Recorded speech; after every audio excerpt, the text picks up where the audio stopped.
Welcome into Gamesthetic episode 202. Hopefully you're having a phenomenal day today. I'm Alex Light with Spark E3. And today is the day that we can finally say that we just got the Switch 2. No longer it's just reports and rumors. It's we got the Switch 2. Not going to be a long conversation because it was a very short reveal, but there's some stuff to kind of touch on, and then we can move on and talk about some other stuff. I got the boys here with me. Zach, how you doing, buddy? I'm doing good. Having a good day? Yeah, I'm having a good day. Good. What about you, John? How are you? I'm here. He's trying to figure out his game of the week. Got this. I had an idea of what I wanted. I was just trying to back check and see if it had been said yet. Right. Fair enough. Yeah, I got both the boys here. We've got a few different things to talk about with the Switch 2 finally being revealed. Kind of give some very quick thoughts on that. That's the big talking point of the week. We do have some stuff to talk about with PlayStation after some more cancellations happened. And just kind of a question proposed when it comes to this generation. And then both these guys, not me because I have been busy, have both played some new games this week. We've got Zach checking out Dynasty Warriors Origins, which has been reviewed really well. Yes. And overall well received in terms of player counts and stuff. So shout out to that. And John checked out the demo for the last Berserker Khazan. So shout out to that as well. If you could, though, make sure to check out the Discord. Appreciate that, as well as the Patreon. Shout out to our Tier 2 patron, Hannah. Appreciate you. I need to know what you want with Stardew. We need to know. Answer me back. Alex needs to know. Yeah, we need to know. Come on. But no, seriously, though, thank you. And make sure to check out some Rogan G with the referral link down below and Agent Inc. with the referral link down below. You can use promo code SPARK3 to get 10% off your order. We'll make sure to give them another shout out later on in the show. But let's turn the music down and let's kind of get things rolling, I suppose. So overall, boys, how we feeling? Anything you guys want to chat about before we jump into stuff? Anything on your mind? I just saw something. Shit, what was it? Let me pull it up. There was something. Well, this week, Star Rail jumped from 2.7 to 3.0. So we got our fourth world in Star Rail now. Oh, nice. I haven't started it because I'm nowhere near the fourth world because, as I mentioned, like a podcast episode or two, I just started Pentacone, so. Mm-hmm. I did remember the thing I wanted to shout out. It was something I saw with the Helldivers movie. Yeah. Apparently fans are begging the Helldivers boss to not cast Chris Pratt in the movie, which then the boss responded in a hilarious way that, honestly, I would absolutely love to see this, where he basically responded, it's like, we're just going to cast a bunch of like huge A-list actors and kill them off immediately. There you go. I'm like, please do that. The response was basically, we'll only cast like these well-known actors in that if kill they them. die in the first 5 minutes. Yes. Which is a very Helldivers 2 experience. Oh, 100%. I would love that. I love movies that do shit like that, where they cast really big names and just get rid of them like immediately. One of my very random personal favorite examples is The Other Guys, where at the very beginning you have Samuel Jackson and The Rock, you know, like this ultimate duo. It's just like, aim for the bushes, aim for the bushes, and jumps off and they die. And it's like they're gone in like the first 5 minutes of the movie. Yep. So do the same thing with Helldivers. That would be great. That would be awesome. It would be like the opening cinematic when you launch the game, and it's kind of like running you through the experience in that. They would be all the A-list actors would be the ones being eaten by the bugs just in the promotional art to then show the Helldivers. Yeah, then to show the actual cast. That'd be great. Please make it happen, man. That'd be incredible. That would be amazing. That's what I want to see with the movie. Speaking of adaptation movies, have you seen any of the stuff on what they're doing with the Until Dawn movie? So I saw the trailer came out. Shout out to that. I have not sat and actually watched the trailer. I've seen some snippets, and I've seen that it's a very clear, different setting, and that's about all I know. So more or less, I'm going to be honest, taking the whole concept of what that is Until Dawn and how they flipped it into a movie is actually sort of ingenious how they've done it. Because I've not only just watched the trailer, I've also seen some like sit downs of people talking with like the directors and whatnot, and them just being how the concept of the film is, and just how they knew they couldn't do the Until Dawn game as a movie just because of how the game plays out and whatnot. But they took the whole concept of the butterfly effects, multiple choices of Until Dawn, and created this movie of theirs of where these teens are more or less in a loop of where they're constantly getting murdered but getting another shot to make different choices. Okay. I'm gonna have to actually watch the trailer because like that is actually really interesting because like in a case like this, it's like I'm not necessarily messed up with not just doing a 1-for-1. Yeah. You know, like I'm perfectly fine with that because honestly, here's my thing. All right, here's my thing. If we would have done a 1-for-1, you better have gone all out and you better have just gotten the original people that played them because they're all actors. Yeah, they're all actors. Like. And they full mocapped face and everything. Yeah, I mean, you know, the main dude, he's gone on to have an incredible acting career so far. Yeah. You know, so it's just like if you're gonna go 1-for-1, you should have just gotten them. So if they're taking a different spin on it like that, I think that's pretty sick. Well, you can't. You also can't just do the game because Right.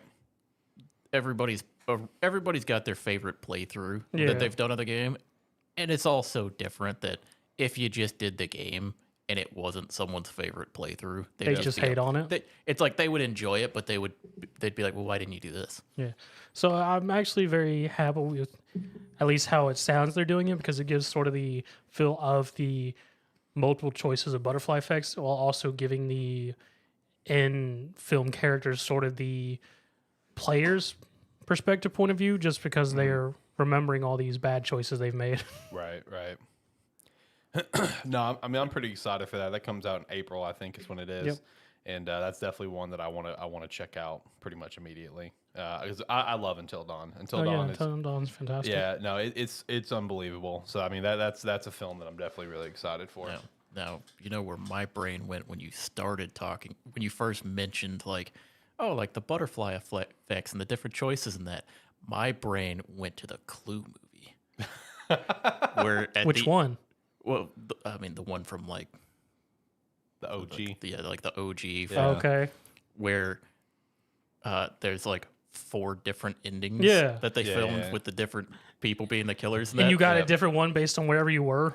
Yeah, and that's where my brain went, where it's like, oh, depending on where you're at, maybe you see a different sequence that happens. Which and is still- and they film them all. Which is still a wild thing that they did back then. Dude, I know that's creative as hell. That's where my brain. That's why like you were talking, and I just started laughing over here. yeah, Yeah, that's I fair. saw you start laughing. I didn't know what, so I'm glad we got the I clarification. mean, that's on they that. could have actually done that with Until Dawn, and They really would have could've. really confused the internet. Oh my god, I know. Like this would have been the era to try to do that. Can you just imagine like the talk? the movie comes out and you're seeing like clips of it on YouTube. You Yeah. go watch it and you're like, wait, what? yeah, exactly. And people's all going, but no, it ended this way. No, it ended this no, way. it's like nah, bro, you're lying. You're just trying to get clicks. Like, dude, I promise, I watched it. They say nothing until like a DVD comes out. Yeah, I mean, people would figure out before then, but still. Well, yeah, Yeah. but it'd be funny if they committed It to would. it. yeah. You're just like, I don't know what you guys are talking about. What do you It's mean like- the movie has 4 different endings? Saying, we didn't sign off on that. I don't know what you're It's talking like, about. we didn't do that. It's like we know one ending and that's it. Do the Andrew Garfield thing of just, no, I'm not in Spider-Man. I love all of the talk since with him because now, you know, there's still continued conversation. Are you coming back as Spider-Man again? Yeah. Because of Secret Wars and stuff. Because there's been so many talks that, you know, Toby and Hugh Jackman are kind of leading the Secret Wars. Yeah. So there's been more conversation with Andrew and Spider-Man, and he just says, you know, no one's ever gonna believe me ever again. Yeah. So I'm not even gonna try. I cannot comment. No, I'm not. Or whatever. He's gonna be back. But I think that's so funny. Like he mailed it in for that one film, and now he's just like, no one's ever gonna believe me again. Yeah, pretty much. Which they shouldn't. I kind of wish he just kept committing to it. So like even after the movie came out, they're like, "You told us you weren't going to be in it." I'm not. I That wasn't wasn't. me. That was a Photoshop. I wasn't in it. Just like he did it with that virtual image. It's just like, oh wait, yeah, I have seen the clip. It's a Photoshop. It's a Photoshop when it's clearly not a Photoshop. It's like, they CGI'd me. I'm currently in talks with my lawyers. Yeah. He should have just stuck with the bit. Oh, jeez, dude. But no, shout out to the Until Dawn film. Looking forward to it here soon. And shout out to the Helldivers film. Hopefully they just get a ton of A-list actors and kill them off. That'd be hilarious. All right, boys, let's get the show rolling. So the time has finally come. We finally got to see the Switch 2 this week, officially. The last time we're going to talk about it. No. Unfortunately not. No, Prediction was a bit off which prediction? of when you said they were going to announce it. Didn't I say like last week, I think? I don't know. I thought you had said like in March or some crap. Okay. Well, I don't know. I know. I was predicting. Well, yeah. I think I might have said. I either said March for a reveal or March for a release. I think you said March for a release. Okay. Yeah, one of the two. Which at this point, that's not happening, obviously, because we got the confirmed date of the Nintendo Switch 2 Direct being April. And like, I don't know. I wanted you guys' opinion on this. Does this just feel like a situation of like they just really wanted to get this out the door because of all the amount of leaks? Because like I feel like with the last Switch reveal, there was a big buildup. I think they announced it in advance. I don't think it was shadow dropped. I'd have to go back and fact check. And it, like the reveal was one big reveal, you know, not just a 2-minute trailer with, oh, the Direct's coming later. Like, does this just feel like kind of lackluster and rushed to you guys? More than likely, just because of everything that's come out with it, they finally just went, sure, let's just get it out. I mean, there. obviously they were planning it regardless, but like just not a big grandiose reveal, you know, just like, hey, here you go. I had people coming up to me at work and being like, oh, I saw this happen. I'm like, yeah, I don't want to explain it all to you. It's like normally it's part of a big showcase and it's the big like keynote thing that they do. But yeah, they just had to do it. Yeah. I mean, like I said, obviously we're planning to do it anyway, but it's like I just don't feel like it was a huge grandiose moment, especially with the, you know, the Direct being, you know, in April. You know what I mean? It's like, okay, well, you know, which tells me it's probably going to come out in May. I'm thinking May at this point. I'm like, you do the big Direct in April 2nd. You know, all throughout April, there are multiple Nintendo Switch 2 experiences that you can do in New York, Los Angeles, and Dallas. I am going to try to go to the one in Dallas. I say try because it's free to sign up. And it's a random drawing. Yeah. So there are multiple time slots that you can sign up for I think all of them. I think they're all over a weekend. So I was going to try to sign up for time slots for a Saturday or Sunday and to see if I get pulled. And you go down there, you get to play the Switch 2 for like an hour or two. So that's cool. But yeah, so that's happening all throughout April. So I mean, as well as in, I think Canada as well. I think they're doing it in Canada in a few cities. So yeah, I'm thinking May for the official reveal. I mean, for the official launch. The only game that we got confirmed was a new Mario Kart. Woo! So shout out to that. A lot of little tidbits people have noticed from the trailer, like looks like 24-player setup. So okay, that's quite a bit. Some people kind of pinpointed that there seems to be like gas station stops that you can do, whether if it's for like a power up or something. So shout out to that. And I also saw this. Apparently, the end has come. The rare Donkey Kong model seems to have been retired. Yep. Yeah, because they gave him the model more based off the movie. So the rare Donkey Kong model, man, that thing went for a while. I mean, you're talking Super Nintendo with Donkey Kong Country all the way to to last year. So shout out to that. Yeah, I was confused by that initially because I didn't watch the Mario Kart 9 stuff. And someone said, yeah, it's going to be, I heard a streamer say, yeah, it's going to be weird playing as Donkey Kong now, getting used to his new weight. I went, what do you mean used to his new weight? Yeah, no, he's very beefy, very beefy boy. But yeah, they went with the more movie models. Shout out to the rare Donkey Kong model officially being retired. There's no price point yet, but apparently all the kind of conversations, it's probably gonna be around that $400 price point. And there is still possible for a Switch 1 Direct next month. So just kind of keep your eye out for that if that happens. But I mean, I'm just excited that it finally got revealed. I'm excited to see like what is going to be part of this April 2nd showcase. I think that was on a Wednesday. That's going to be an incredible showcase. You know what I mean? Like I can't wait for what's all going to be in there. They did also confirm that Switch 1 games will be backwards compatible, physical and digital, most, which I think, in my opinion, when they say most, I think it's just like, I think it's those random oddballs like Ring Fit Adventure and Labo. I think it's stuff like that has an accessory that won't be backwards compatible. I think it's the ones that have to have like the accessory for the Joy-Cons. Yeah. Because, I mean, obviously the entire system is bigger now. Joy-Cons aren't going to function, or they're not going to be the exact same. Right. So I would assume if you want to still play those, you'll still need your old Switch. Yeah. Which won't be an issue. So. Yeah. Oh, and then they got that mouse feature. That's interesting. Yeah. Now that's actually very interesting. Is that mouse feature that was highlighted in the trailer? So really, really curious on the possibilities for that and what potential games could come to the Switch 2 and utilize the mouse feature. So Mario Paint 2. It's for Mario Paint 2, baby. Let's get it. It's for mini games where you set it down flat and then you race them. Yes, correct.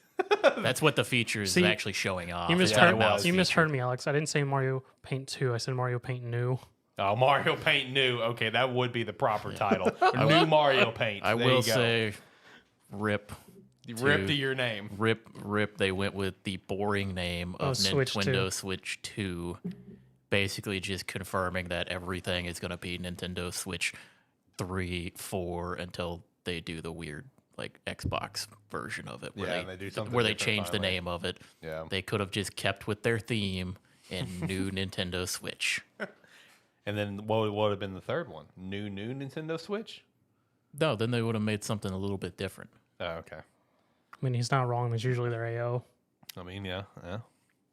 Nah, I saw a couple of articles from some publications give it almost a little bit of backlash, where it's just like if Nintendo went with like the safe option, and it's like it just feels kind of boring. I'm just like, why wouldn't they?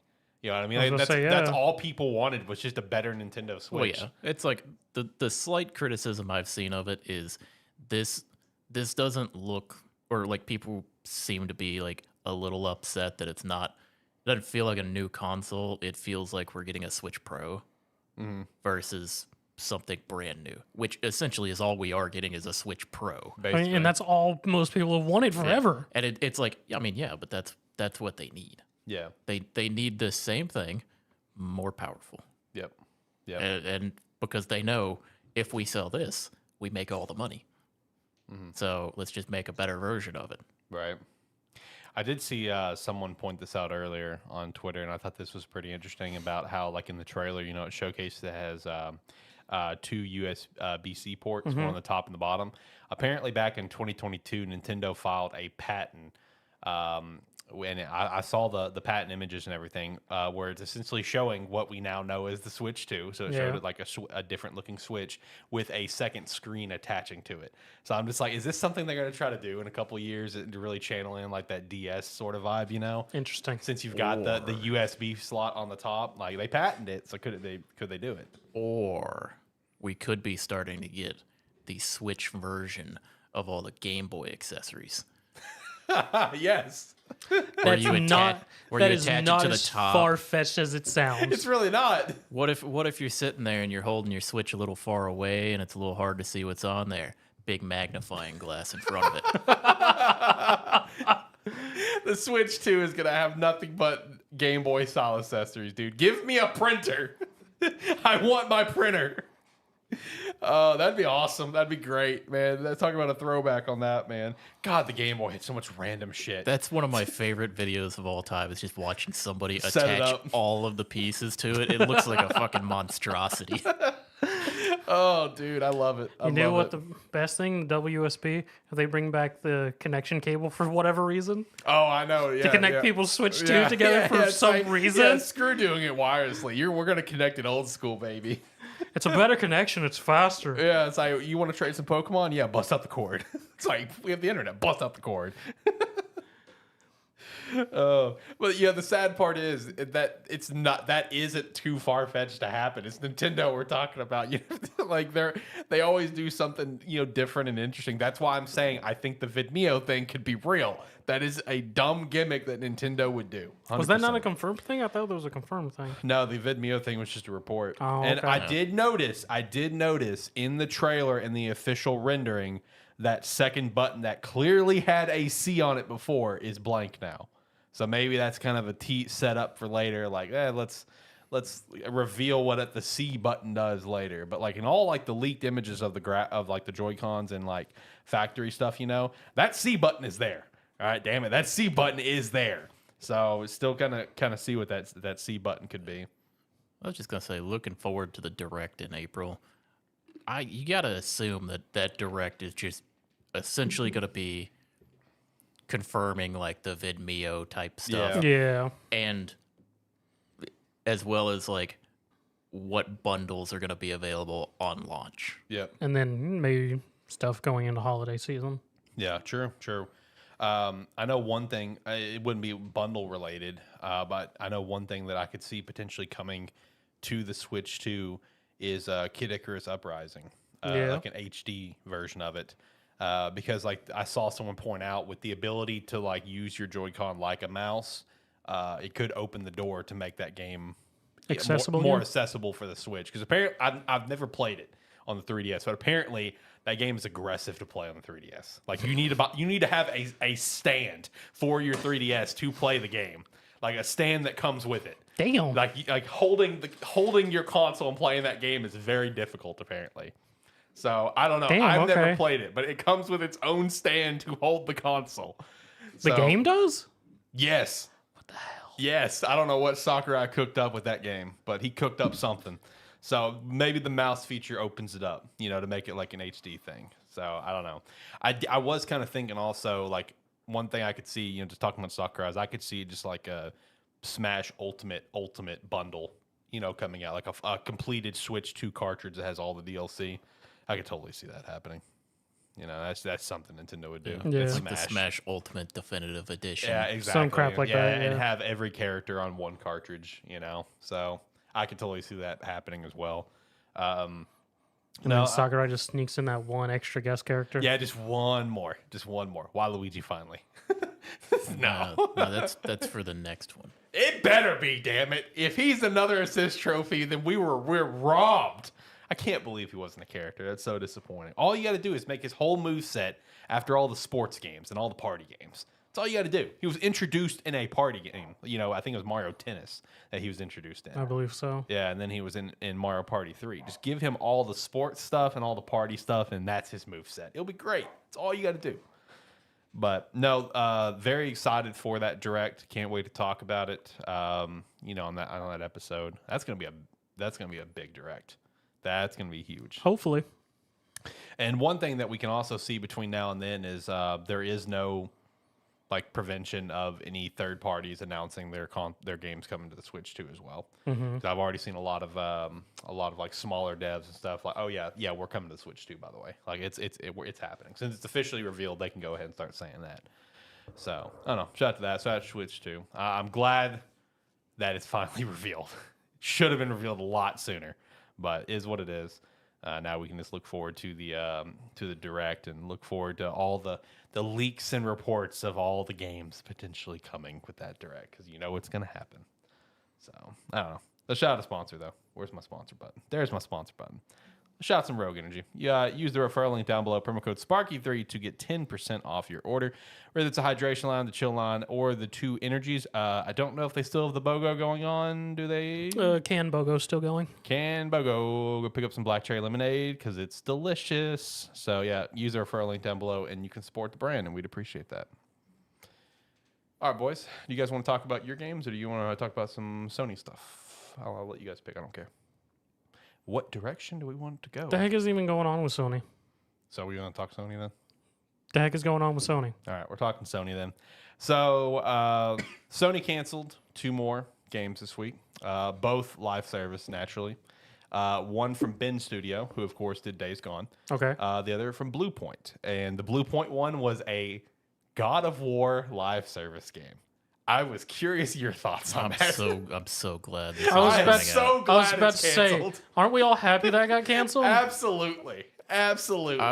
Like all I could think when that happened is like, I'm sorry, Blue Point. I'm sorry you got tasked with trying to make this, but also I'm so glad this isn't coming out. Yeah. It's the last thing we need. 100%. No, so like The only thing that I could think that direction could go is it's God of War, but you're like, I mean, at Ragnarok, Atreus runs off to go do his own Right. thing. I can only assume it was following Atreus. okay. Hopefully. Yeah, hopefully, because the last thing I would want is my next God of War experience with Kratos to be a live service type game. Right. I would hate that. I mean, Do you they think it did. could be like another? Do you think it could have been like another spin on like Valhalla? I mean, they did work on PlayStation All Stars. Could have been a fighter. Could have. Yeah, I guess it could have been that. Yeah. A God of War fighter. That would have been interesting. That would have been intense. I mean, a lot of characters for it, I suppose, but I Yeah. don't know. Bottom line, we're glad it's gone. Yeah, one of the big points. 'Cause I watched a couple videos of people kind of giving their thoughts on it. One of the things that I saw was kind of a common thread is, man, with these two games being canceled now, it really is kind of like the end of that live service guarantee that Sony tried to make a few years ago. Yeah. Of having like at least 5 live service games or like games as service by 2025 and that. And it's like, Yep. okay, well, one, nobody wanted that. You just wanted a constant income of money from these games. But also it's like, how far gone does like the project have to be? Like, how sunk does it have to be to where you're like, it's cheaper for us to just stop working on it? Yeah, no, that's a fact, because like the whole idea for like the question that I have is like, is this the worst like mismanaged generation for Sony? And I know you can like, well, look at the PS3 for the cell processor, the price point, stuff like that. But like, dude, you're right. I mean, like they had 12 live service games planned. 8 has been canceled. Like 8. One bombed within a couple weeks. Yeah, one bomb in the couple weeks. And you also have to think like, out of the 8 that's canceled, it's not like all of them are like random ass games. I mean, you have 2 of your biggest properties that you try to turn live service, The Last of Us and God of War, and then a pretty nostalgic property with Twisted Metal that also got canceled. Like, you've got heavy hitters here, notable properties that you're still canceling these for. Dude, when this generation is finally come and gone, right? I think like a lot of people within the industry and fans and whatever are going to look back at this generation and look back at Jim Ryan and be like, dude, this is the worst mismanaged generation in Sony's history. Like, it's not going to be a bad generation. Let me make that very clear.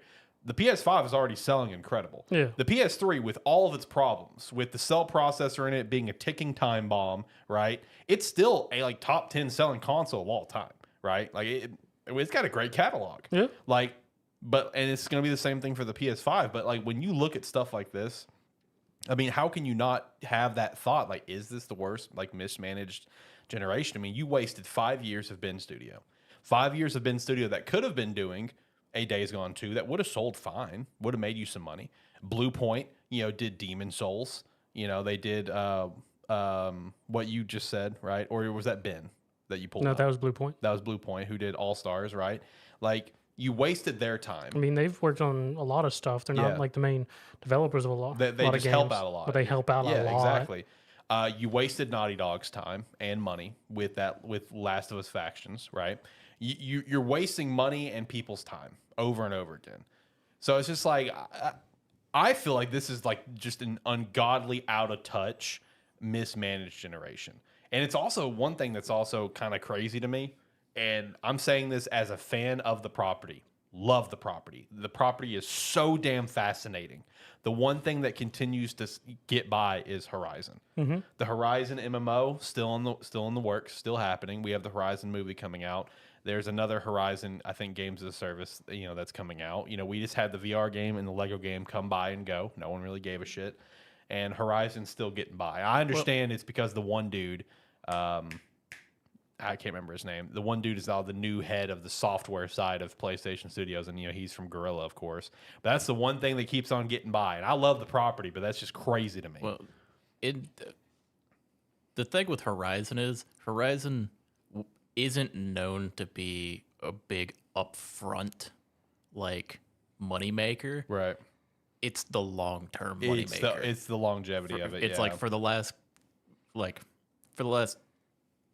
7 years, it's kind of been like, yeah, it came out initially and it kind of was there. And it was the game that was on everybody's backlog. Yeah.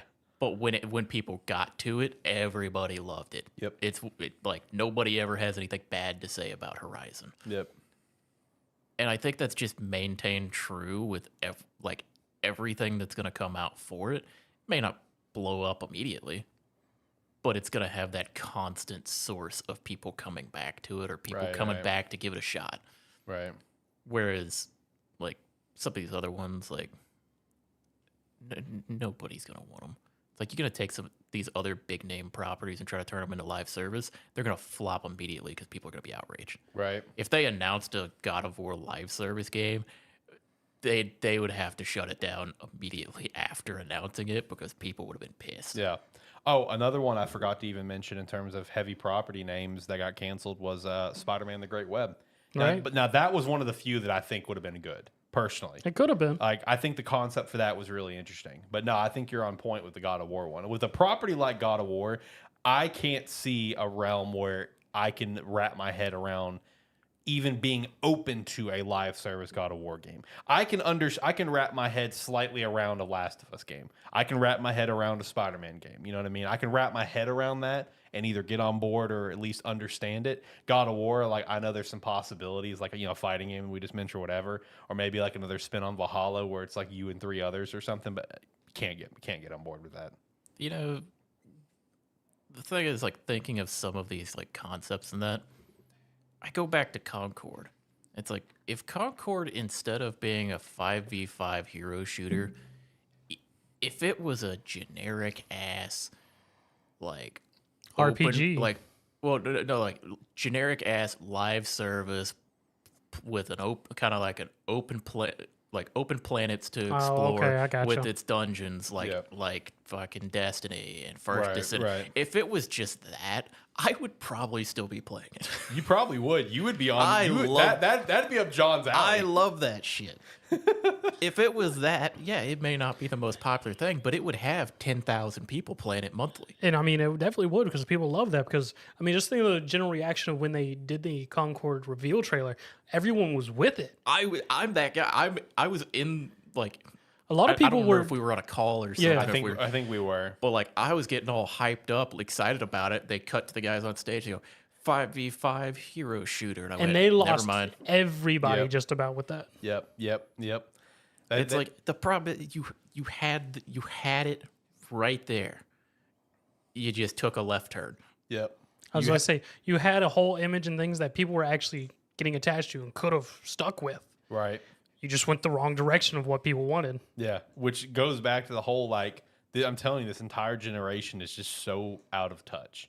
Like, and you know, it's gonna come down at the top with Jim Ryan. You know what I mean? Yeah. It is. He's the one that signed off on all this stuff. You know, but there are aspects about Jim Ryan that people are gonna praise that came out during his tenure that he didn't sign off on. He just let it continue because the last guy signed off on it, which I believe the last guy was just Sean Layden. Yeah. And he signed off on it, and Jim just let it come out or pushed it to come out, whatever. But all the stuff that Jim started and Jim pushed out the door, well, we got Concord. We got Concord. I'd probably have to agree. This is the worst mismanagement, because the only other point in time you can look to, like you mentioned, is like PS3. But at the end of the day, the PS3 was great. Yeah. It's got a great catalog. Yep. It's like the PS3's problem was it was too expensive. The online was terrible, and it was up against the 360. Yep. Which was lightning in a bottle. Yes. It's like if it didn't have, like, if you took one of those away from it, the PS3 would have been Could have been so much better. like, it would have blown up. Yeah. But it's like, it's one of those now where PS3 is looked at as a beloved console. Yeah.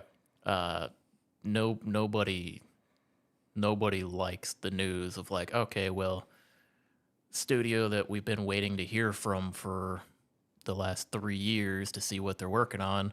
Oh, they're working on a game that's been canceled that nobody would have wanted. Yep.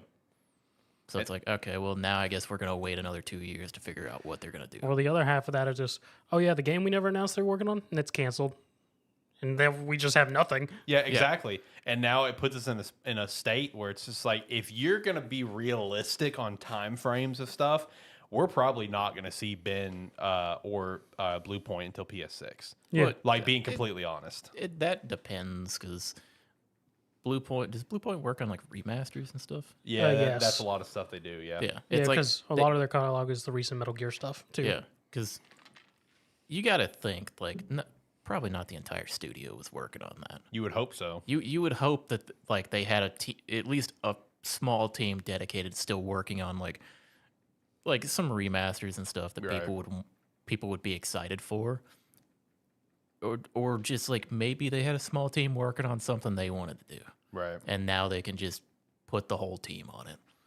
But yeah, it is that thing. It's like, okay, well, we've wasted 3.5 or 5 years, however long it's been, and now it's going to be another probably 2 years before we see anything from them. And like I said, unless they've been quietly working on something with a small team. Yeah, this in terms of just management and just what the Sony studios have been giving us this during the PS5 era has been pretty shoddy. Oh yeah, it's been a weird generation. I was about to say, Sony is in the later half of PS5 failed to give us really anything from first party, and then Xbox, on the other hand, just gave us a bunch of accessibility crap and no first party. Yep. Yeah, it's been a weird generation on both sides of the street. Man. 2026. Hey, we're about remember last year we got all excited about the Xbox Direct and that. Well, it's like this is the year. This is it. It's time. It's taken 6 or 7 years, but this is where we are. The Direct was hype. We'll see what happens. And it could be the last year for the Xbox Series. But yeah, no, it's unfortunate. Like we go from like 2 years ago where like Sony was held in such high esteem for everything that was released, and then now we're here. It's like, are you gonna do something? Right? Yeah, it was all front loaded. Yeah, it's like, give us something. They don't got nothing for the last and part of their generation life. Like all we get from you now is you canceled stuff. Right. I mean, they've got a couple titles coming out this year that's pretty exciting. You know, until they get canceled. Ghost of Utah will not get canceled. All right, let's calm down. You know, excited for that one. There was something else coming out from them this year, but I can't remember what it was now. Look on the bright side. We're approaching like a year or two away from hearing from Sony Santa Monica again. Oh yeah, I know.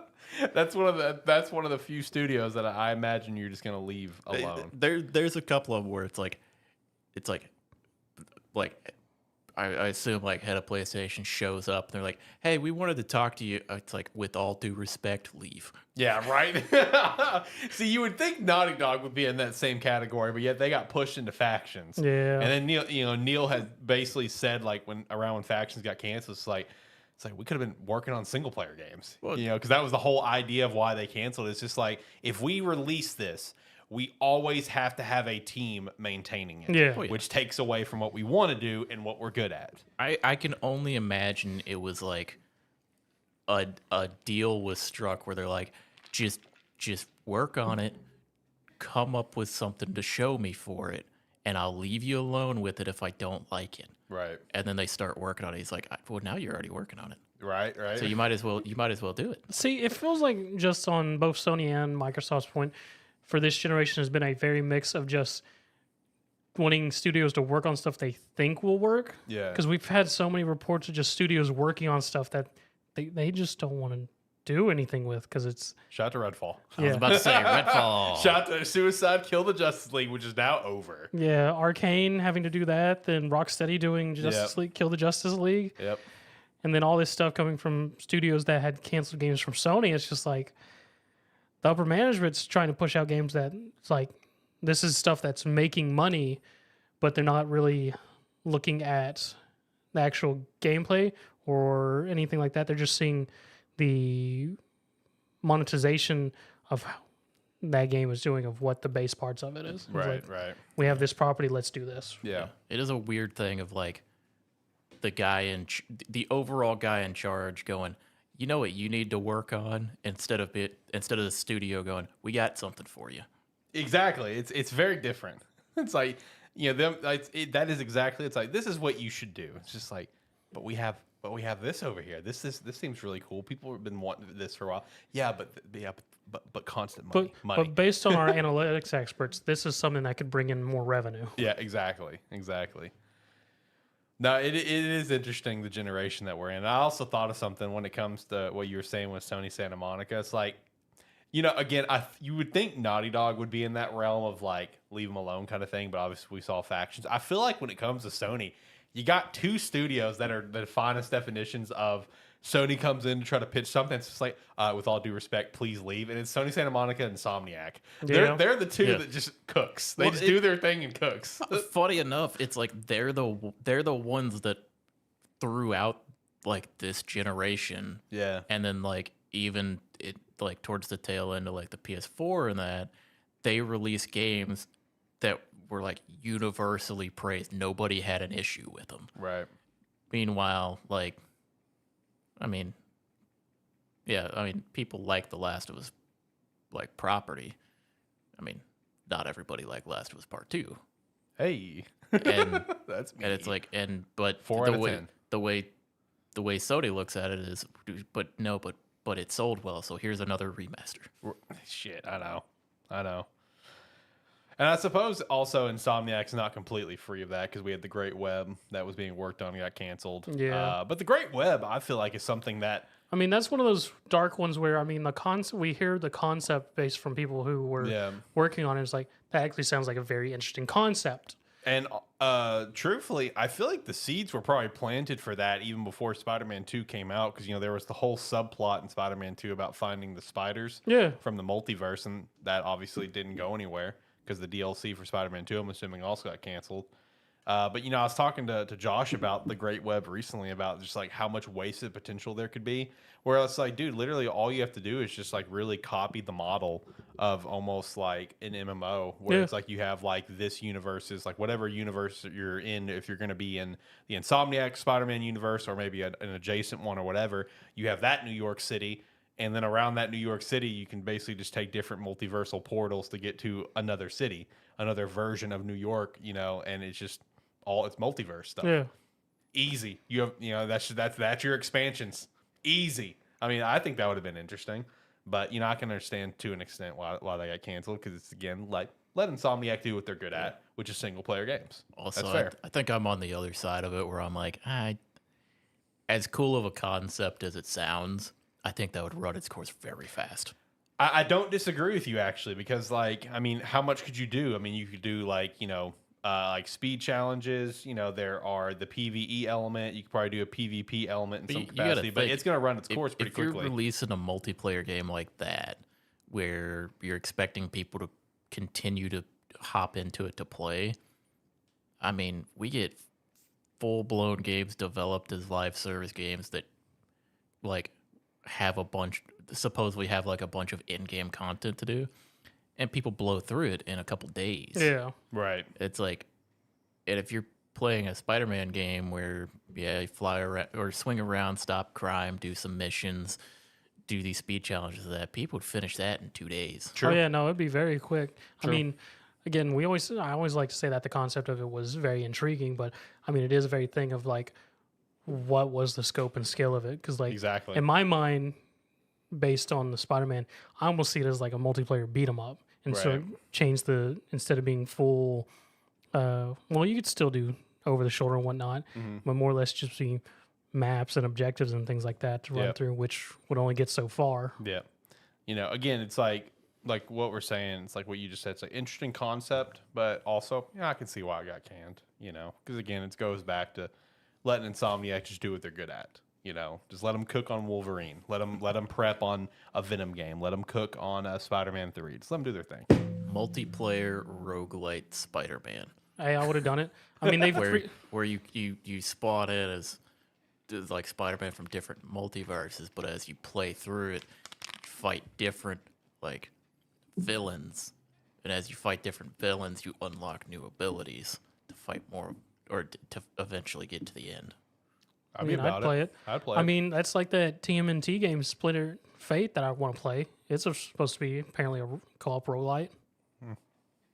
I don't know what it is, but I'll play it. It's on Steam, I believe. Yeah, I'd play it. Yeah, there you go. John will play it.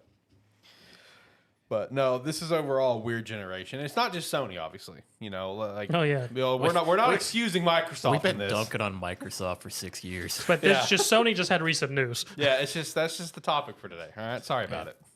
Hey, Sony's got to catch an L every now and then. Yeah. Otherwise, it feels like all we've done is bully Microsoft for. I mean, we have for the last couple of years. Yeah, exactly. And fairly, we have bullied them. Now we can bully Sony too. and maybe we'll be bullying Nintendo too. We'll see. You know, Maybe Atari will come out with something again. maybe. Atari likes to throw something in that ring every couple decades, Right. just for people to go, why? It's like, what are you doing? It's like you ran your course, buddy.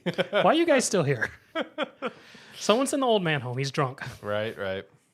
No, 2026. Atari? Sega. Please. I mean, it might. Sega's cooking with some stuff in studios right now. Man, I saw a picture earlier of like It could be like they're like, all of our stuff sells really well. Let's just put it on our own thing. exactly. They just might. They could. I mean, them and Capcom, they could come back at 26. Look, I've joked about it that Sega's got enough banging properties at this point where they could totally do it again. I mean, they really could. No, I saw a picture earlier where it's like back from like the like basically around 2000 E3 where it had the 4 banners, right? Yeah. Or it's like 2001 or 2, whatever. It's like GameCube, PlayStation 2, Xbox, and Dreamcast. And someone's just like, "What's a Dreamcast?" And it's just like, it's like, once upon a time, the 4 nations lived in harmony. Oh man, shout out to that era. I loved the Dreamcast. The Dreamcast was great. Why was the Dreamcast still up in 2001? Yeah, it hadn't been pulled the plug yet. It was right there at the end of the line. Though. Okay. Yeah, it was at the end of the line because around there, so I think 02, it might have been 01. 02, 01 is when the GameCube came out. And I think it was like 02 is when Sega ported up like Sonic Adventure 2 to the GameCube because the Dreamcast flopped. Yeah. You know, they wanted to get Sonic Adventure 2 out the door in some other capacity. Which is why we got Battle instead of just Sonic Adventure 2. Yeah, correct. So, yeah, no, I mean, shout out to Sega. Maybe they make a comeback. I'd buy it. I'd be here for a Sega comeback. What would be a new Sega console? That would be the ultimate question. Because it's like, do you just dial it into one of your old, properties, or do you just create another new one? Like you had the Genesis, you had the Saturn, you had the Dreamcast. I think there was something else thrown in there. Or do you just go with something entirely new, or do you kind of bounce off one of those? A Sega Eclipse. Oh, that's a cool name. It's like, I'm here for it. They just call it Sega whatever year it comes out. Oh yeah, Sega 2026. I mean, that's on brand for them. Yeah, it would be. No, I would like to see Sega do something though. Sega, you thought we were done. Exactly.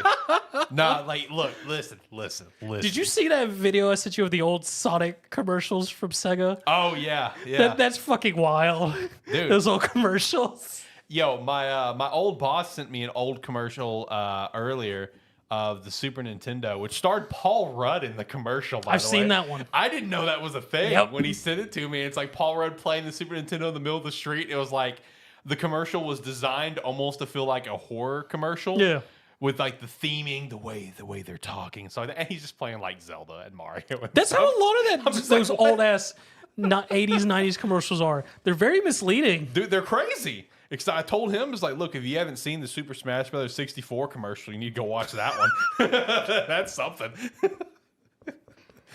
Oh, man. But no, I'm telling you, boys, Sega can make a comeback. Because watch, they make a comeback next year, right? Obviously, they're not. But they make a comeback next year with a new console. They'd be like, yo, I hear you guys like Persona.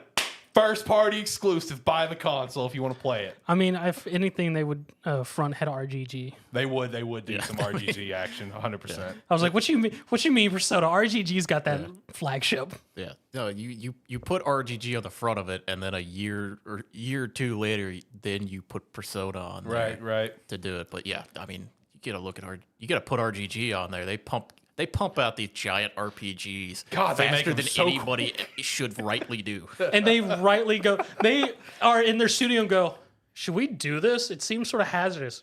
Do it anyways. Yeah, just do it. Literally, Infinite Wealth interviews was like, yeah, no, to play through this game, you'd have to play an unhealthy amount. Yeah, right?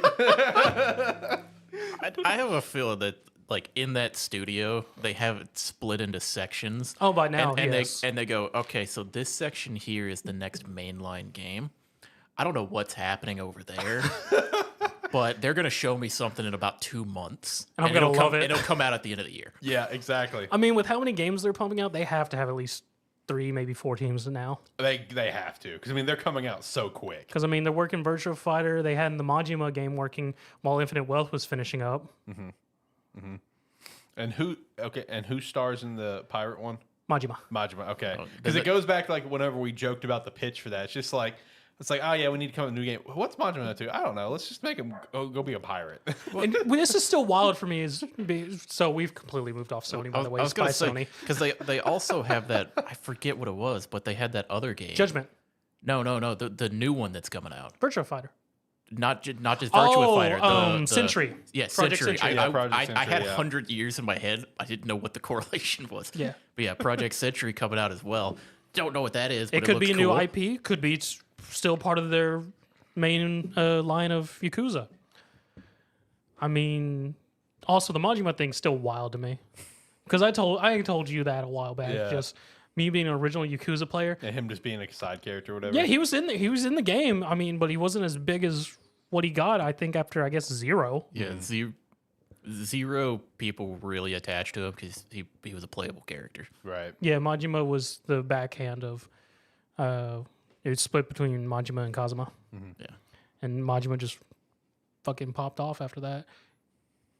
Yeah, no, it's wild to me just how much Majima, because I was like, I remember him. I remember fighting him in 1 and 2. Why did he become such a big character? People just latched onto him, and RGG's just like, okay. Because yeah, sure, he's we'll give you what you want. Just buy the game. yeah. So yeah, Majima's now number 2. No. Then we still, if a team ever decides to work on a third Judgment game, even though I don't think Lost Judgment did very well. I can see another one happening, though. Just because it's RGG and they have like 64 teams going on at the same time. I mean, it depends on what Project Century is. That is true. Because Project Century looks...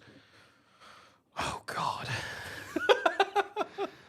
It's on Unreal Engine 5. It looks so clean. Right. From the little trailer we got. Right. I'm not really an RGG guy. But Project Century got me going. Like, god damn, it looked clean. Oh, man. No, RGG really is like the GOATs over at Sega, though. Like legit. And they get away with so much wild crap. They do. Like, legit, like, when you look at, like, the layout, the landscape of Sega right now, it's like RGG is, like, the top. You know, like, they're like the Sony Santa Monica. Yeah. You know what I mean? And then Atlas would be, like, the Insomniac, you know, over there. And then you got Sonic Team, who's kind of back on the rise, finally, after the 2010 slump that they were in. It was rough for Sonic Team. The Sonic Team had it rough in those 2010s, brother. How'd Sonic Rumble do? Hadn't come out yet. Has it done? Yeah, no, the pre-registration's up right now. Oh, not Rumble. The Party 2D one. Oh, Superstars? Yeah. Undersold, unfortunately. Which I think we had that on a weekly wrap-up thing about 3-4 weeks ago. Because like my thought on it was, after that kind of undersold, is that I think Classic Sonic's going to be on the back burner. Because it's like, if you want to bring Classic Sonic, I think Classic Sonic and Modern Sonic can coexist. I mean, it's working well for generations. Yeah, they can coexist, but I feel like you gotta do something different. You know what I mean? Than what Superstars was. But Also, Shadow's soundtracks in Generation goes way too hard. Shadow, man. No, I still need to sit down and play that. Hedgehog's got a gun. I saw a clip from Mashed where it was like They do a meme on the Joe Rogan Experience where it's the Donkey Kong Experience and Donkey Kong is Joe Rogan. So they just had an animated one of Donkey Kong interviewing Shadow, and Donkey Kong's going through and it's like, all right, so I'm reading all of your abilities here on the wiki. You know, it's just like, you know, you can do this, you can do this. And Shadow's like, yeah, I know, I'm awesome. And it's just like, so my question is, and Shadow's just like, oh, I know where this is going. It's like, why do you use a gun? And Shadow's just like, look, it was the 2000s, man. It's like you either used a gun or you did something else, whatever he said. Which, accurate.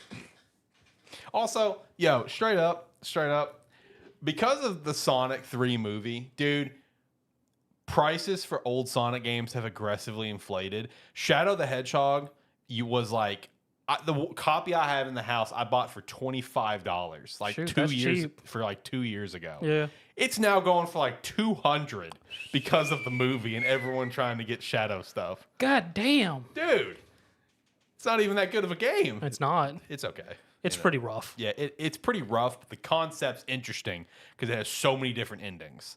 But it's pretty rough. Then you got level 4. God damn it. Right? So yeah, no, I saw that the other day because like the copy that I have, like the disc is a little rough when I bought it. I just bought it because I just want it for the shelf. But I had an itch for it. It's like I haven't played that game in like 15 years. It's like oh god, it's 2025. I haven't played that game in 20 years. So it's like let's go check that out. But yeah, then I was like, probably need a new disc, and I looked at the price. I saw $200, and I'm just like, Jesus Christ. I mean, if I'm gonna spend 200, I'm gonna go buy that Klonoa that I found. The what? It's an old platformer on PlayStation. Klonoa. It only had 2 games. It recently got remastered last year, both games in a single pack. Oh, nice. John's gone. Yeah, I saw John on the screen. I was just like, "What are you looking at, Bob?" You guys were going on about Sonic, and I drifted off. All right, let's shout. It was that moment where I was like, "Man, they're gonna be here for a while. I'm just gonna You just stare off into the distance." Let's reel it back. All right, let's shout out the other sponsor. Shout out to H Ink. Use the referral link down below. Pick up one of our hats or one of the jerseys, and we'd appreciate that extra support. Again, use the referral link down below to pick up a jersey or hat. And you can also go over to sparky3shop.com, pick up some merch over there as well. 3 cams. All right, boys. So yeah, both these guys played some new games this week. John with The Last Berserker Khazan, and Zach with Dynasty Warriors Origins. How much you got, John? So yeah, first Berserker Khazan demo was First out. question. What is the gameplay? That is true. What is the gameplay? It is a Souls-like game. Thank God. Okay. Okay. First off, let me just say this game is fucking beautiful. Okay, cool. It's Love got that. like this the cell shaded art style. It looks fantastic. Nice. Love cell shading. I'm just gonna get this out of the way at the beginning. This game is fantastic. Hey, that's good. That's what we want to hear. The demo is 2 missions, so it kind of works on like large zones. I would almost equate it to like, for reference for you, kind of like Black Myth Wukong, Yeah, okay. where you play through a section and then you move on to another section. Got it. After it, but more condensed than Black Myth was. They're not as big as zones. Fair. But yeah, you play as Khazan. The opening of the game is, the first cinematic that we saw with the cart being carried through the snow on the mountainside. Yeah. That's the opening of the game. Okay. So you play as Khazan, who was a general who was well respected in the war, in wartime, and then was convicted of war crimes. Basically convicted of treason, exiled and tortured. And he's the one in the cart being taken for exile, essentially. And then collapse on the mountain, or part of the mountainside collapses, kills everybody, and your body gets possessed by a demon. Okay. And then, it tries to possess you, but you kind of are fighting it off. You rage out. And then, you play through the first mission, and it kind of teaches tutorial? you gameplay mechanics and tutorial. And after you play through the first mission, then you get a difficulty selection. So it was easy and normal that you got to play through. I didn't find this game hard at all. Were you on normal, I assume? Yeah, is pretty easy to actually play through. Not the difficulty in it was minimal, but it's pretty interesting. Level design was pretty straightforward. There were kind of branching paths, but one branch would kind of end, or you would get to the end of it, see where you needed to circle back to full clear everything. Yeah.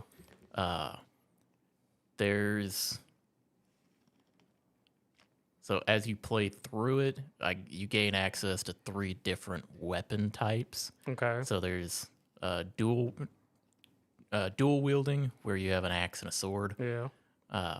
There's a great sword, which is just comically large sword. Yeah. And then I gained access to kind of like a spear. Okay. Essentially. And each different weapon, as you unlock skill points, there's like skill trees for kind of attack, defense, blocking, charged attacks, all of that. But it has that for each weapon type. And then there's a skill tree for like common stuff. The combat heavily focuses on you can just guard and block attacks. There's perfect guarding, perfect dodging. There's counter attacks. There's max counters. It's heavily built around like perfect guarding and parrying. Oh, it's bad for me. It's very generous window. Okay, good for me. Like very generous window. Like even if you, because like some of the boss fights they'll throw, like the boss fight at the end of mission 2, which is essentially the end of the demo. Sometimes you go on like an 8-hit combo, and I drop the perfect parry, like mid combo, and you're able to pick it back up after like a hit or two. Like you can kind of, as long as you don't run out of, because as you perfect block, you get stamina back on perfect block. Gotcha. So you can chain them together. And if you don't block it, you lose a large chunk of stamina. And if you ever block and completely run out of stamina, you're basically just dead. Because you have to wait for this bar to come all the way back up before you can take an action again. But yeah, there's a ton of different combat mechanics to it. There's a whole spirit system for like ranged attacks, and I assume abilities later on. But yeah, the game is incredibly fun to play. Combat's pretty fast paced, but part of the reason I say that it wasn't too difficult is even in the couple like 2 boss fights and a couple like larger enemies that you fight throughout the demo, everything like the attacks are pretty easy to see coming. They're well kind of attack patterns are pretty well kind of not telegraphed necessarily. They're very clearly visible of what's happening. Gotcha. There's decent indicators. Yeah, it's like good indicators. The attacks make sense when they're coming. So like blocking windows just naturally makes sense. But yeah, a lot of fun. Decent variety of enemies too. But yeah, incredibly fun system, or like combat system, and like armor and stuff in the game drops fucking constantly. So it works off, like the gear works off of kind of like a level system where most of the time it's like you can equip a new piece of gear if it drops off of a random enemy, but it'll be like 1 defense higher. Yeah. Of like 150, you'll go from like 152 to 153. But like some of the gear from like the bigger enemies drop with set bonuses for like increased attack, like 5% increased attack, and then some increased life, or just like increased stamina recovery and stuff like that. So pretty, I mean, kind of minor stuff, but unlocks the ability for like some cool set bonuses later. But yeah, very, very fun game. Demo, I completed the demo in 2.5 hours. That's not bad. Does progress carry over? Yes. Are you picking up the game? Yes. Nice. Yeah. Do we even have a release date for that? I was just about to look that up. It's it's in March. Okay. Hey, March again. Yeah. Right. I think it's like March 20 something, like 22nd or something. It doesn't like matter. It's part of the 2 screwed months. Yeah, March 27th. But yeah, game is incredibly fun. I get a little wary with Souls-like games because like I'm not the biggest Souls-like fan. I've played like You've dabbled your toes. You've pushed in your them. way through some now. I've pushed into it. I've got like playthroughs on several games started, Whenever- and like decently far in on some of them. John, I'll just consider you a top tier whenever you tell me you beat Sekiro. I haven't ever picked it up yet. It's one I'm like eventually may end up trying. As far as I'm aware, Sekiro is considered one of the pretty much the hardest. yeah, ones, It's right? considered the like hardest. the hardest, It's yeah. considered the hardest because in all the other ones you get to pick your combat style. Yeah. Yeah. But yeah, no. First Berserker Khazan looks incredible, plays incredible. Very much looking forward to it. March 27th. Let's get it. You can download the free demo now. Is that before or after Wilds? That's Wilds after. because Wilds is in Wilds, February. yeah, Wilds is the end of February. So he can enjoy Wilds for about a month, and he picks up Khazan. So there you go. What about you? How's things going over with Dynasty Warriors Origins? I'm gonna be honest. It's a whole new, fresh feeling with Dynasty Warriors. It's definitely something I needed after 9. Okay, because I was just about to ask you about that because I saw a report that just the next installment of Dynasty Warriors was in the works and canceled, and then Origins got in development. So would you consider that a good call? Yes. Okay, good. Because if they had done 10, I mean, so the main basis of 9, which was terrible, was they decided to do open world because everyone was doing open world. Well, Megaforce did not know how to do open world. The combat wasn't really fun in 9. The whole open world thing was fairly pointless. I mean, it was just a bunch of junk on the map that you honestly don't need to do anything with. There's really no point. Because usually with all the Dynasty Wars, I usually at least finish out each of the campaigns. I managed to finish out one, and I was like, okay. Right. Origins is a whole different thing. They figured out how to do open world for them. Good. Open world is now just a big area you traverse, go to towns to be able to buy weapons and things like that, interact with other officers, do small little skirmish battles to help level and things like that. The whole concept is that instead of taking over one of the famous generals and competing in these battles and whatnot, you're just a nameless wandering swordsman who participates in all these grand fight battles during the Three Kingdoms era, starting with the Yellow Turban Rebellion, which is the chapter 1. And honestly, it's actually very nice because usually in all the Dynasty Warriors games and previous games have more or less just been 2 and a lot more recently 1 battle.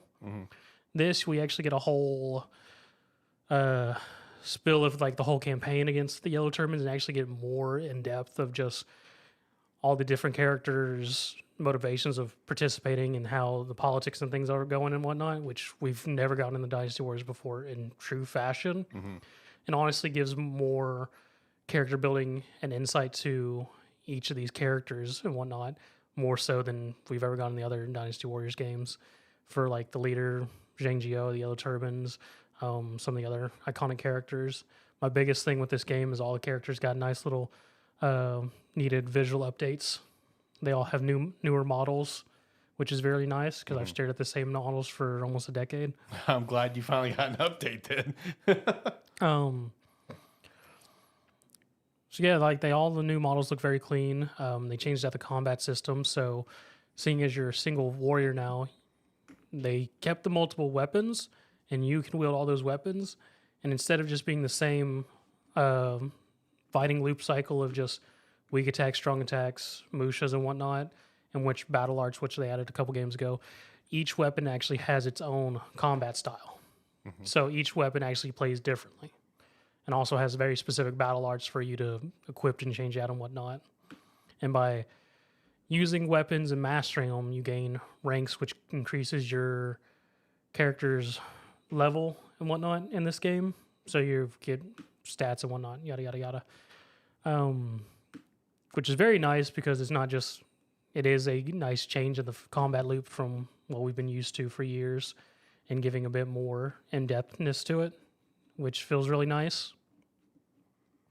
Overall main combat, you got your skirmishes, which is just small little objective things, which are nice, quick, finish up for farming side missions, just doing general mastery gain for the weapons, and then all your big fights are your iconic fights, which are more or less classic Dynasty Warriors. You're put on a map, run around, do specific objectives, go help, and doing stuff, which one of the big thing we all saw in articles was like, it feels very good on the battlefield of the big battles, because one little option they have now is you can have an option on where it leaves the bodies on the battlefield to make it seem more realistic. It just, the battlefield's literally scattered with bodies versus used to in the games. They just disappear. Yeah, just instantly disappear. That's a really nice touch, honestly. Yes. And I mean, the other really nice touch in terms of just fighting, because you are this nameless warrior who, I mean, you're strong. All the characters, like, you're very skilled and whatnot. Thing they touch is like, you can't just easily mow down just the regular soldiers. You can, but I mean, there's actually some depth of them. They're actually hitting you and whatnot. You don't just immediately just one swing and take out most of them down, and actually like a combo string and whatnot to do it. The actual fighting between officers is actually a little bit in tact of just there's a whole pairing system, block, dodging, doing your combo strings based on whatever weapon you have for a fight. It's not just like in the old games where no-name officers was just a quick combo rotation, then you move on, and then you have difficulty with the more famous generals. There's actually a bit of difficult battling and whatnot in terms of difficulty, which makes it more feel grounded, I would say. As well as with what they've done with the camera angles I feel like the camera angle in this one is very much closer to really immerse you into the whole combat and fighting and everything in this one. So, I mean, overall, it's just a nice overhaul for the game, something that the series most definitely needed. Yeah, so, just kind of hearing how you've talked about Dynasty Warriors in the past, kind of feel like they needed some sort of shot in the arm. They really did. Especially when you look at the property of Warriors. It goes back a while. And you look at how long the property's gone back. You look at Dynasty Warriors, you look at Samurai Warriors, and then you look at like this like spin-off stuff they do with Nintendo, and those are like, which it's Nintendo, so we can understand it, but those are like the highest selling things of your own property. You know what I mean? So it's like, I feel like the way that you've talked about like the open world stuff of like 9 and stuff before, it's like, yeah, kind of need a shot in the arm. So I'm glad they got it with Origins, because like I've seen nothing but very positive reception online with Origins so far. Oh yeah, it's most definitely. I mean, more or less, Dynasty Warriors was just a beat 'em up game. Yeah. This one is actually a very nice single player story narrative experience with the beat 'em up aspect. Right. So instead of just being the same story we've heard and seen in other medias of the Three Kingdoms, it's actually a new story that they've come together. Because within the first chapter, you find out you're semi-amnesic, who was apparently a guardian of peace. You have a little amulet that tells you where there's duress within China, and you're just going up and beating up people to bring peace to China. Nice. Yeah. Glad that it's gotten the shot in the arm that it's needed. That's for sure. I mean, it's kind of nice to hear that it's not necessarily just like stroll into a battlefield, one shot 30 people at a time and move Yes. on. Because I could never get into it because it just. I mean, it's a power trip thing. It is one of those. It's like, and it is nice to play something like that every now and then, but it's like that aspect of it is why I had trouble getting into it, because it's fun for me for like a mission or two. Yeah. Like, but playing a full game of it, I'm like, man, it's a bit much. Doing like 4 or 5 campaigns of it. Yeah. But it's like, it's like having it where it's more of a fight. Yeah. See, that sounds a lot more interesting to me. At least it is very much more, because like one of the options is there's an immersive mode, which I turned on, in which the more or less the main HUD is just off for most of it. I mean, I have the map in the corner, but for like seeing health and whatnot, for the most part, that's like really small and just it disappears unless it becomes relevant of like, hey, you're low health. Hey, you have 2 HP. Oh. Yeah. It's like, hey, I know we haven't shown you this, but you should probably know this now. Pretty much is what it happens. It's like whenever I take a big hit, it pops up. It's like, hey, you got fucked up. Right. No, that is actually really refreshing. It makes me actually kind of want to try out Dynasty Warriors Origins. I mean, it feels really nice. As I said, it feels a lot more grounded in terms of the combat and whatnot. It just because it isn't just an easy sweep. I mean, you can put it on the easiest difficulty, and it probably is that. Because I want to say there was like 2 or 3 difficulties of just from normal to an easy, and then there's the Madman difficulties that you're on. Not with Dynasty Warriors, especially not with the new system. Okay, I did normal to adjust to the new system first. Okay, fair enough. I know you're a madman in 90% of the games you play. Yeah. So you're just like, fuck it, hardest difficulty, let's go. I mean, if it's a system, I feel like that's not too hard to learn, sure. Yeah. I will say over time, I've kind of become more that way, where I'm like, I know what I'm doing. Right. Pretty much, yeah. I used to be that way. I'm not anymore. I'm a bitch. I just want to enjoy the game and move on. I'm too I busy. usually won't pick because usually like you have the ability to change it in game afterwards. There's always that one that it's like you cannot. If you pick this one, you cannot go back. I'm like, Yeah. maybe on a second playthrough. That's what I just did with Warhammer Rogue Trader. It has what was it called? I want to say it was like called Nightmare Mode. And more or less, once you turn it on, it has nothing to do with the difficulty itself. You can play with Nightmare Mode on like somewhat easy difficulty, but it's just like if you lose a fight or your ship goes down, that's it. We delete your save. Peace. Wow. Yeah. Brutal. You lose one fight, bye. But Brutal. I mean that's the same with like honor mode in Baldur's Gate 3. If you die, you have one save file. It's like because most of the time like you can quick save and have multiple saves and stuff so you can go back to it. Not there. You have one save file. If that file corrupts, you're kind of fucked. If you die, your save is gone. Brutal. See, because I looked at it and went, I want to turn this on, but I never played. I don't know how this tactics game is. So I was like, second run.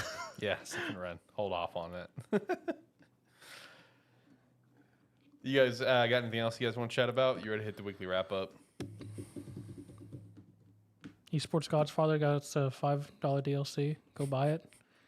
Yeah, you guys at Esports Godfather. Respect. I have been playing the shit out of it. It's because I played last week on Discord while we were doing show. Yeah. You brought it back to it. It's been in the back of my mind of like get back to it. But then you saw it was active. I saw you playing it and I was like, now it is time. For context for the listeners, when John entered the studio and sat down, the first thing he said to Zach was, "Fuck you, Zach."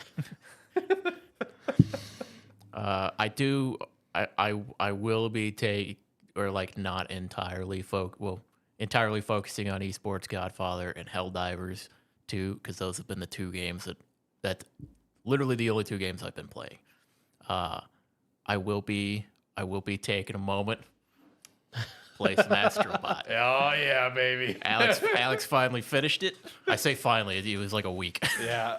But and then Well, we had weather. yeah, you finished it before the weather and then it was like, I was like, I'm not going over there right now. But yeah, finally gonna give Astrobot a playthrough. Dude, I tell you, that last mission is one of the best last missions I've ever played. The attention to damn detail is so good. It was so creative, man. That final mission is awesome. And once you beat it, you can, it pops up on your map, so you can go replay it anytime. You know, so. half this show is giving Sony shit, then Sony game. That's a great game. And it's a single player game. No, I will say as well. Like I think it was last week I mentioned like some of my backlog, like my 3 backlog games I want to play. Yeah. Earlier today, I did go through and cleaned up some of the space on my PlayStation and did re-download some of those games so that they're there ready and waiting for me now. Nice. Oh, I did that with my Xbox. I just re-downloaded like a Dragon Ishin and Man Who Erased His Name. I'm like, all right, I gotta play y'all. Yeah, Right. I just re-downloaded Final Fantasy 16. That's my next game to go back and play. Weren't you like halfway through that? Yeah. Okay. Yeah, that one needs to be on my list. Is Final Fantasy. That's 16. really sad because 16's so good. I still haven't played it myself, but goddamn, Well, I've watched a lot of content. It was a thing of where like I played it to like halfway through it or so, and then I don't remember what it was. Me and my buddies started playing a new game on PC. Yeah. Which kind of took over from there. That might have been when I started playing. That might have been when I started my Sparkball? Baldur's Gate 3 co-op playthrough. You know what's funny? Speaking of Final Fantasy 16, while I was watching a lot of people play through that, on one of the, like towards the in-game fights, my father happened to come by while I was watching it, and he started watching it with me. This boss fight in Final Fantasy 16, this in-game boss fight. He's just like, what the hell is going on? It was just like, I just see a bunch of goddamn lights. Where's he actually fighting? To be fair, that's the feeling a lot in the game. It is. Like a lot of the boss fights are just like, I mean, this is more cinematic experience than boss fight. Yeah, it is just a lot of rotation waiting until you can smack something. Right. But other than that, other than Astrobot, I probably, well, depending on what time it comes in tomorrow, I will be starting my Trails in the Sky first playthrough. So Did that already come out? yeah, that's the game I'm waiting to come in. That's the one that came out Friday that my game didn't come in.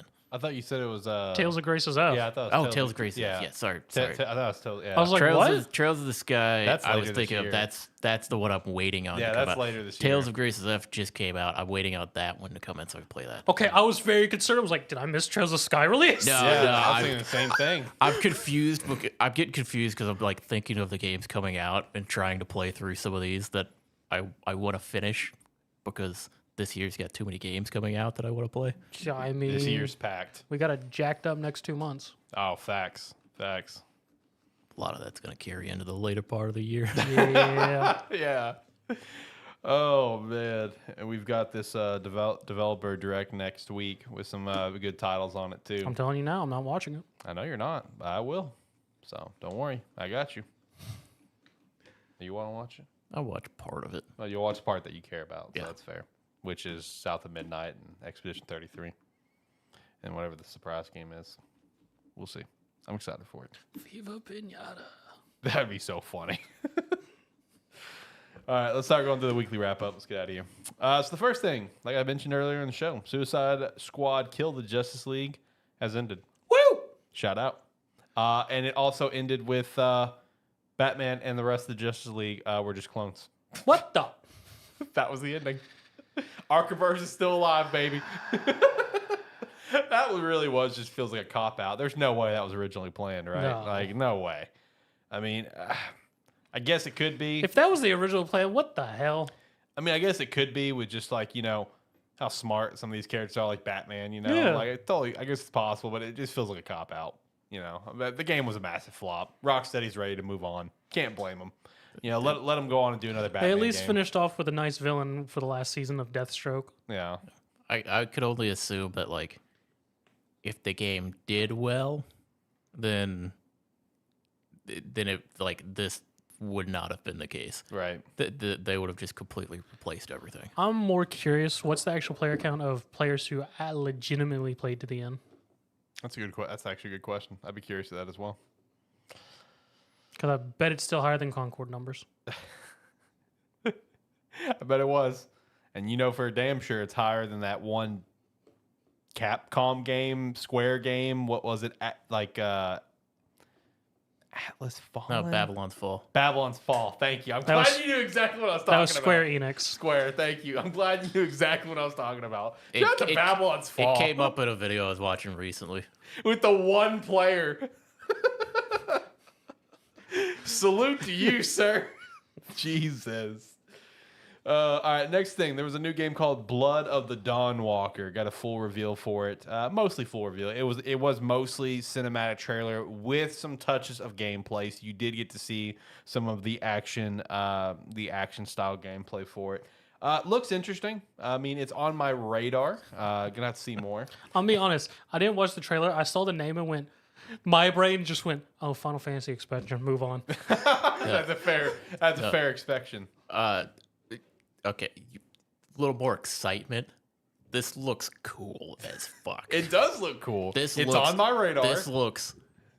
If the game is anywhere even close to being as fun as this trailer was, badass, then I will be so happy. Yeah. This trailer was incredible. Yeah. I loved it. It's definitely on my radar, man. We did get some more clarification from the devs on a couple things. So, like, you have 30 days, 30 nights to in-game to save your family. I did see someone also comment that apparently your family can just die and the game continues. So, shout out to that. There is no hard time limit, and you aren't really required to rush anything, and exploring the world does not move the time forward. Only the quests do. So it's just some little tidbits. So it's not aggressively holding you on the leash of that 30-day, 30-night cycle to save your family, which kind of like, kind of don't. I think it'd be kind of interesting to actually put you under a time limit. I think that would be interesting. I would Most games have gone away from that, Alex. I know. For a good reason. I know. I would I mean, I'm glad they're not doing it. I am too. If It'd I'm just being be completely interesting. honest, I'm glad they're not doing it. I kind of wish they did.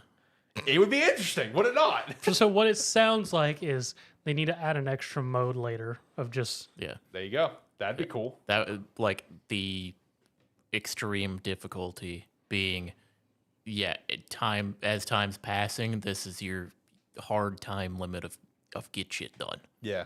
Which or maybe it will just be an actual harder difficulty in game. yeah, that would be sick. Yeah. I'd be here for that. Which the only reason I think like I would kind of like it to be that way is if you're gonna say you have 30 days and 30 nights to do it, but then you can explore it at will, and time doesn't matter. It takes it away. And then Yeah. it kind of takes the story a bit away from you. Yeah. You could have just left out the whole 30-day, 30-night things. Leave that out of the conversation, and what we're talking about now wouldn't even be a Correct. conversation. Yeah, it's like if you didn't directly say that, but like characters in the game were mentioning time frames that stuff needed to be done in, Yeah. it would encourage the player to get shit done. Yeah, totally different. So either way, is on the radar. It does look cool. John's very hyped. I'm just excited. Looking forward to seeing I'm back more. on We'll my- see more this summer. I'm being optimistic again about games. There you go.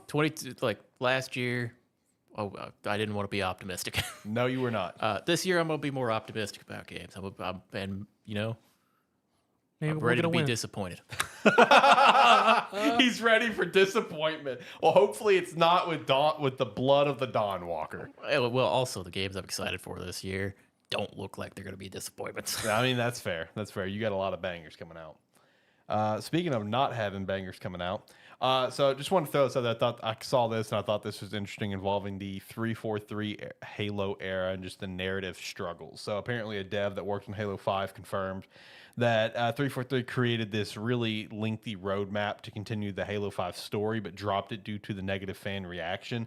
That mostly kind of focusing around the whole concept of the Guardians, which would have played a much bigger role post Halo 5. I mean, and I have yet to complete Halo 5 because honestly, the narrative sucked. If I'm just going to be completely It honest, was not good. it was not. And apparently the whole idea of the Guardians is they created this entity that's going to be like almost like impossible to kind of get rid of, sort of thing. But yet they just get rid of it by just kind of sweeping on the rug and just forgetting that it happened. And the thing that I thought was so interesting about this little interview that I came across is just thinking about their 3 games they've done and how there's drastically a different narrative for all 3. And it's just like you can't hammer out what you're doing because you keep trying something and people keep hating it and you keep changing what you're doing. Instead of just running with it. Yeah, so it's just it's really interesting because it's also baffling how when you look at when, at least what they say, when 343 was formed, when Bungie went to go do their thing with Destiny, it's like, oh yeah, I mean, the 343 team is a lot of the team that worked on the Halo trilogy and Halo Reach and stuff. It's just like, what happened then? It's like, what happened with 4, 5, and Infinite? You know? It's like, I mean, we went from fighting the Covenant and like the Flood and everything to Who was, I don't who know. was the enemy in 4? I don't know. They were like I don't remember what they were called, I but they don't were like either. kind of like the robot structures Yeah. and that. Did we fight them in 5? I don't remember. Probably. I don't think they're not in 6 or in Infinite. No. They're like, let's go back to fighting the enemies people like fighting. Yeah. We would just do it in a weird fashion that Yeah. people aren't as big a fan of. Like it feels like all 3 of their games are just throwing darts at a board. Like they're all standalone games. You know what I mean? It's just like, yeah, they have a number on them, or at least 2 of them do. You can just play whatever. I mean, it Doesn't almost matter. sounds like this big roadmap they had for the 5 storyline. Even if people hated it initially, with a second game, they had a chance to make people like it with what continued afterwards. And Yep. just be like, well, 5 wasn't great, but it leads to what we get with the next one. Right.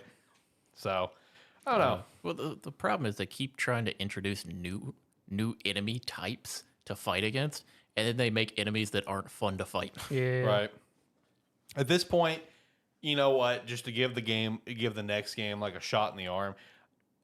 I don't care how you do it. Just find some dumb way. Just Find some dumb way to bring back the Flood, and I think people will be pumped up about it in some form because it's like, God bless, at least we got something cool Like I here. said, just give us a traditional Halo game. Yeah, give us a traditional Halo game. Somehow bring back the Flood. There was one little Flood spawn that got out of everything from 3. Just bring back the Flood. We'll be cool with that. That'll be fun. That'll be fine. We'll be here for it. I don't know. Hopefully they can right the ship of Halo. I'm not super confident on that one. That's one where I'm not going to be optimistic. That one we're just going to stick with staying disappointed. Did get the first DLC pack for Dragon Ball Sparking Zero announced. It is the superhero pack. My favorite part of reading this is 11 new characters, and then you start reading it. It's like Gohan, Piccolo. And it's like, I was also looking at this and I'm just like, okay, so you have, Gohan with Piccolo's fit, and then you have Ultimate Gohan, then Super Saiyan Gohan, then Gohan Beast, and then Orange Piccolo, but Orange Piccolo big. And it's just like, oh, come on. Yeah, they really just went with the traditional Dragon Ball thing of It is. every form is a character. Yeah. So, I mean, let's stress, it's not a bad thing. I mean, obviously, when it came to Sparking Zero, we were very excited that we're going back to like the Budokai Tenkaichi thing where we're not bitching. It was just funny to see 11 new characters. And it's like Gohan 4 times, Piccolo 4 times. It is funny to see that. I don't mind it because at the end of the day, you can still pick a character and go through transformations if you really want to. Yep. Man, I thought this was interesting. Man, he went all in on this one, man. Shout out to Hideki Kamiya. He made some comments about the Switch 2 leaks now that's been officially revealed, and man, he went all in on it. So what he said was, I hope that all the people who leaked the Switch 2 information / those who helped leak it are cursed for the rest of their lives to always poop on their soles of their shoes when they get home. Now that I've enjoyed the surprise announcement of Okami with all the users, I truly believe that all those damn leakers should be cursed. I take it he does not like leaks. Which fair. I mean, I don't know if it's necessarily he doesn't like leaks themselves or just how many people decided to leak the Switch 2. Oh, but yeah. Dude, it's like we talked about last week. It's like the most leaked console in history. Like, it's unbelievable what's happened to the Switch from like November to now. So, I mean, I can't blame them for being upset. Because it's also one of those things like, leaks are like fun to talk about when you're doing like a show like ours or whatever, just kind of knowing what's next, whatever. Because, it's fun to know what's next when it's been quiet for so long. But at the same time, look at it from the perspective of the people working on it. The people working on the Switch 2, people working on Wolverine or something like that. It's just like it got revealed before you wanted it to, kind of thing. So it's like, I can understand why he's upset. Just I love the way that he phrased it. And I mean, he's right because he references just the he enjoyed. I assume he enjoyed the reaction when they got this surprise announcement of Okami 2, and everyone popped off. Exactly. So I don't know. Shout out to Hideki Kamiya. What a legend. There were more layoffs that hit Microsoft. No actual number has been said yet, but it hit multiple divisions. So layoffs continue, even though I would like to point out Microsoft, I think it was Phil Spencer, just said like a month ago that everything's in a much healthier space right now. I don't feel like that's a healthier space to hit more layoffs. Sure it is. We're cutting more ropes. Yeah. We're clearing up more space. That's definitely healthier. The advanced suit from the Insomniac Spider-Man, it's coming to Marvel Rivals. Shout out to that. Shout out to how terrible Ranked is. Already mentioned that earlier. So that's all I got for the news. Boys, you got anything that you want to add to the news? Zenless 1.5 comes out Wednesday. Nice. Shut up. Got anything? I can't think of nothing. I think I'm out. I'm tapped. Don't think I got nothing. All right. Time for Gamestead Game of the Week. John, take it away. John! Gamestetic Game of the Week. This week, we're going to go with Grim Dawn. Okay. Grim Dawn is an action RPG. It's... I think it came out in... I'm going to ballpark a year here. I didn't look it up. I think it was around 2016-ish, somewhere around there. Maybe a couple years early on that. It's an action RPG. The main, or one of the main draws to it, or one of the main core features of it is normally in an ARPG, you pick one class that you pick. That's your class to start with the entire time.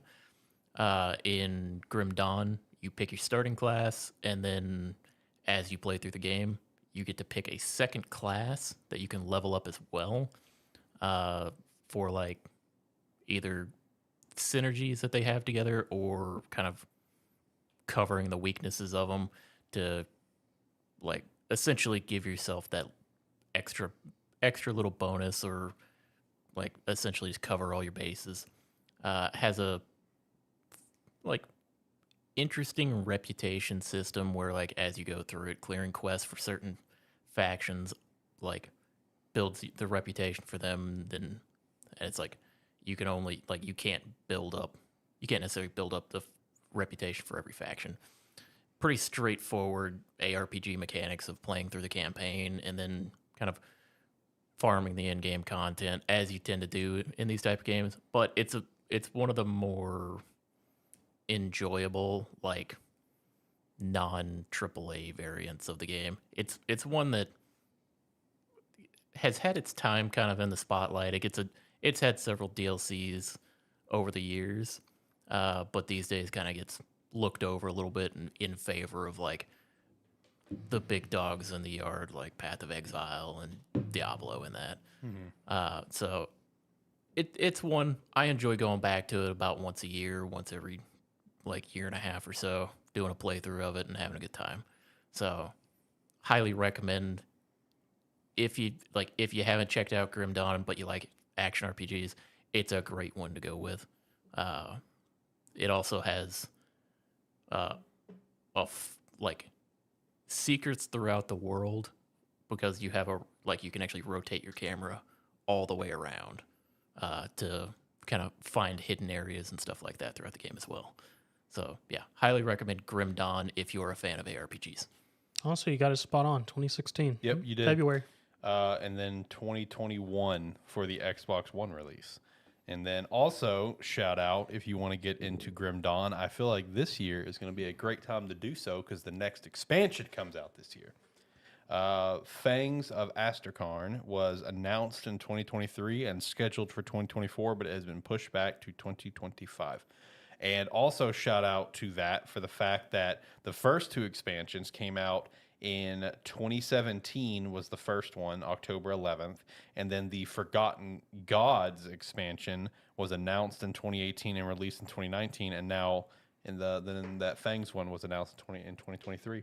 So the developers is Craft Entertainment decided, you know what, let's pump out a third one. Let's get another expansion out there. Yeah, So shout out. It's one where, like, it's a game, like I said, has kind of smaller community, but it's a community that always comes back to it. Yeah, honestly, reviewed pretty well too. Yeah, I mean, it's a fantastic game in the space. It's just a lot of people haven't heard of it. I was about to say, it's popped up in my feed multiple times for me to mess with it. So, shout out to Grim Dawn. That was a good one. I may look into that game myself. I've never heard of it until you mentioned it. And I looked it up and I was reading on it. It sounds pretty cool. Shout out to Grim Dawn. I'll be honest, he mentioned, I was like, is it the one I'm thinking of? And yes, it's the exact one I was thinking of. All right. That was a good one. That was a good Gamestead Game of the Week. Shout out Gamestead Game of the Week. All right. Let's hit the music. Let's get out of here. Let's go. Like, comment, subscribe, rate, whatever your platform allows. Let us know in the comments. Throw out games for Alex to use next week for his Gamestead Game of the Week. Wow. Yeah, don't think he said more. And if you like what you saw here with us, we do these live streams usually every Saturday about 6 p.m.-ish Central Time. So you can come check us out then. I will come prepared with Gamestead Game of the Week. Do not insult me, Zach. I have a flawless track record with Gamestead Game of the Week. What are you talking about? Let's go check that short. Whoa. He's going to come in with Astrobot. But yeah, make sure to check out the Patreon. We'd appreciate that. Shout out to our tier 2 patron, Hannah. We appreciate you. As well as join the Discord, be a friend, tell a friend. Check out some Rogue Energy and Agent Inc. with the referral links down below. Promo code Sparky3 to get 10% off your order over at Rogue Energy. We'll be back next week where I know for sure I'll be talking about that Developer Direct. We'll be chatting about that. That'll be really fun. I can't wait. It's going to be great. See you next week. Bye.